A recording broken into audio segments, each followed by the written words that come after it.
Good morning, guys. It is morning, or it's actually 10 o'clock. I had a little sleep in. I was supposed to go up like 20 past 7, and then I thought I reset my alarm, but I didn't.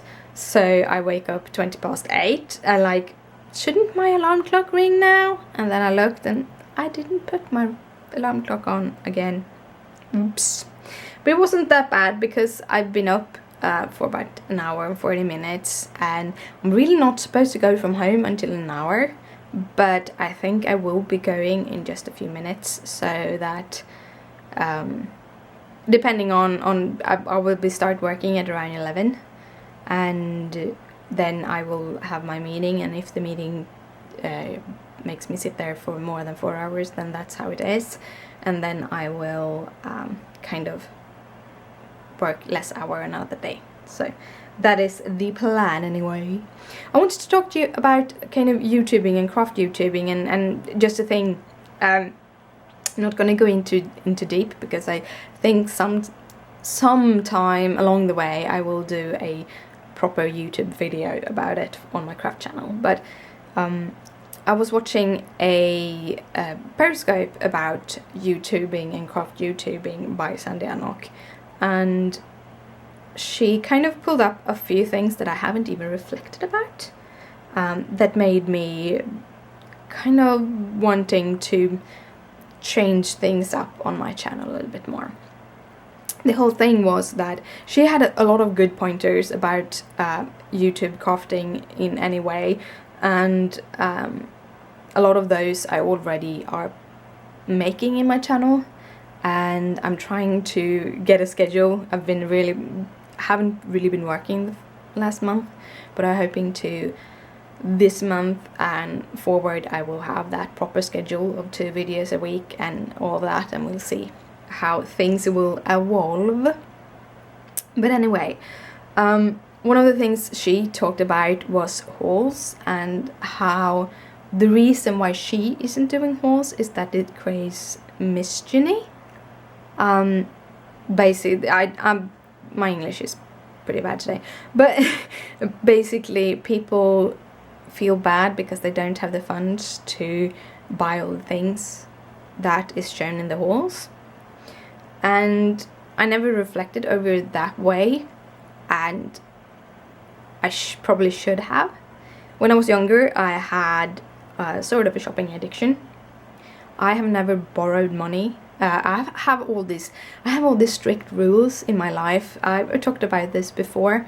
I kind of box myself in because if I would just let me go totally, there will not be good things happening. So I have always had these rules that I'm not allowed to take loans that isn't for an apartment or a car or my studies. I do have a student loan, but that was important to be able to live while I did that. I didn't have the opportunity to work at the same time. I probably would have taken much longer time to get through college or university if I did that.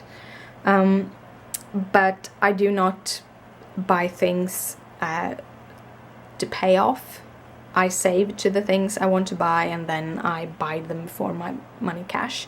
So my phone is paid for, my our TV is already paid for, all of those things, and we don't buy that much technology that way. I do put a lot of money into like games and crafts, but yeah, when I was younger I sometimes, or quite often, maybe spend more money on material stuff than on food.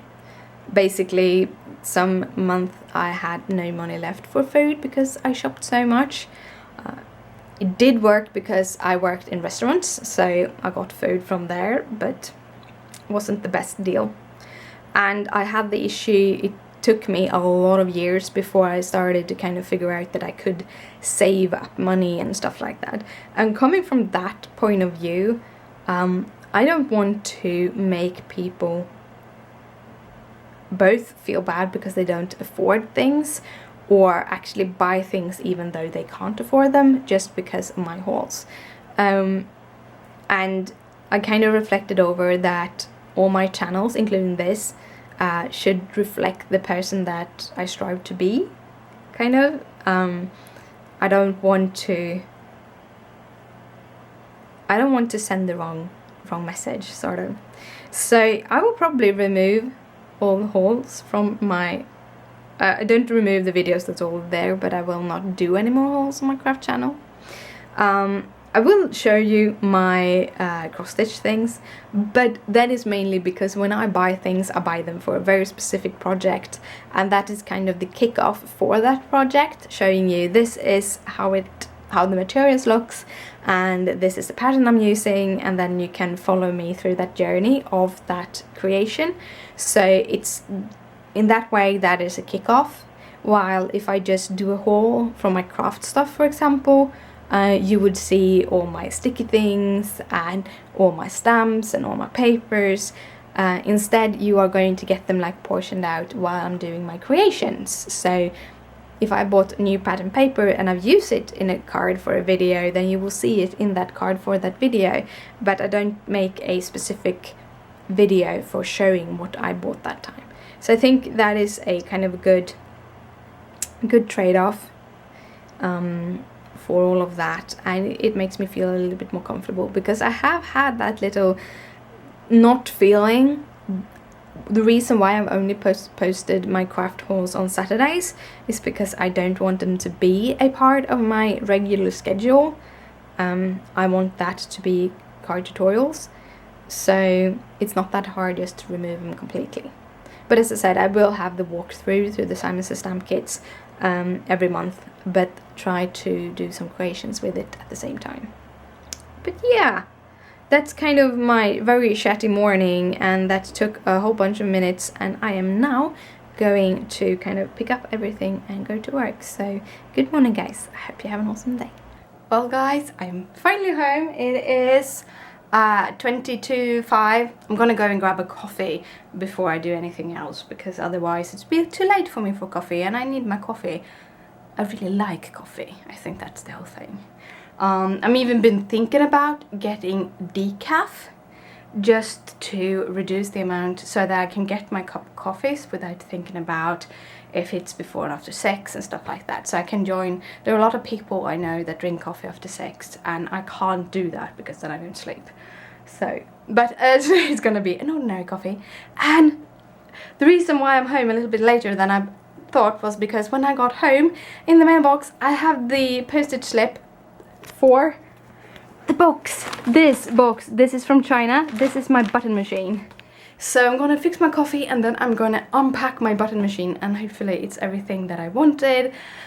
I'm very excited. I have been wanting this for a long time.